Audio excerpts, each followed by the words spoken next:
una de las características centrales del Holocausto es que también hay una persecución en contra de otros grupos. Estos otros grupos son judíos, homosexuales, gitanos, intelectuales, testigos de Jehová, personas con alguna discapacidad, e incluso después, en la década de los 90, dentro de las investigaciones, se logra incorporar, por ejemplo, las personas de color, los afroamericanos, se logra también incorporar a los soviéticos y los comunistas. Precisamente una de las características que tiene el genocidio es la sistematización. En este proceso, en el caso del Holocausto, lo primero que vemos es una fuerte propaganda que incentiva claramente el odio entre la población, que lleva eventualmente al exterminio de la población. El museo lo que intenta hacer es preguntarles a ustedes por qué, ¿sí?, hay una sociedad que promueve el genocidio. No nada más son los líderes, sino las personas que promueven el genocidio abiertamente.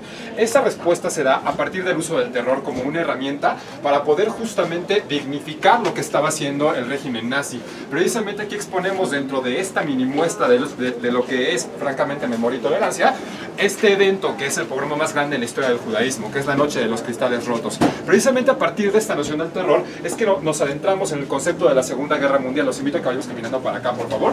Y dentro de este concepto, al museo le gusta identificar dos factores. Podemos ubicar en el caso del Holocausto, ¿sí?, que es un evento paralelo a la Segunda Guerra Mundial, pero diferente.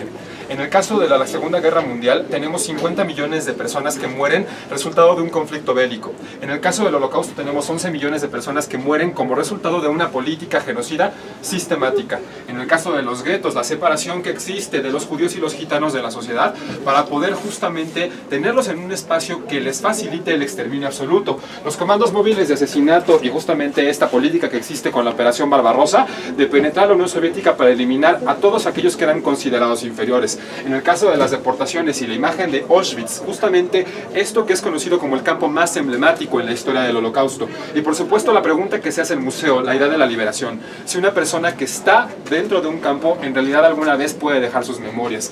En el caso del museo también hablamos de las personas comprometidas, aquellas que arriesgan su vida, sus recursos o en algunas ocasiones incluso hasta sus familias con el objetivo de apoyar a los demás. Cuando se termina la Segunda Guerra Mundial, el mundo se promete que las atrocidades de la Segunda Guerra Mundial jamás van a volver a ocurrir. Y esa promesa evidentemente está vertida en este otro panel. Así es como se recorre el túnel. Terminando la parte del Holocausto y siguiendo con los otros genocidios. Esta promesa del nunca más en realidad no se cumple. Armenia es uno de los genocidios que se toma como una herramienta medular para poder hablar de la jurisprudencia del término genocidio. En el caso de Armenia hay una justificación del Imperio Turco Otomano para decir que lo que se va a hacer es una política de limpieza para no poder generar un nuevo Estado. Seguimos con el caso de Camboya. Entre 1975 y 1979, 1.7 millones de personas mueren como parte de una política genocida en contra de todos los grupos por características varias, por un liderazgo de un grupo conocido como el Khmer Rojo, que creía en el comunismo primitivo como la principal forma política y la manera de incentivar las relaciones sociales. El caso de Guatemala, aquí en nuestra frontera sur, entre 1981 y 1983, más de 100.000 indígenas asesinados, 250.000 mujeres violadas por una política sistemática en contra de los grupos mayas incentivada por el gobierno. En el caso de Ruanda, que es conocido como el genocidio más eficaz en la historia de la humanidad, el 80% del grupo focal fue exterminado de raíz y, muy importante, es una política en la que se le obligó a las personas, una vez que habían convivido con los perpetradores, a regresar a sus casas, a espacios en los que tenían que convivir justamente con los perpetradores del genocidio de sus familias. Seguimos avanzando y nos encontramos otros dos genocidios. El caso de esta promesa que Europa se había hecho en el año de 1945, el nunca más. Sin embargo, en el 95, en una sola noche en Srebrenica, una región de la ex Yugoslavia, son asesinados 8.000 bosnios musulmanes únicamente por el hecho de ser bosnios musulmanes a causa de una política de limpieza étnica.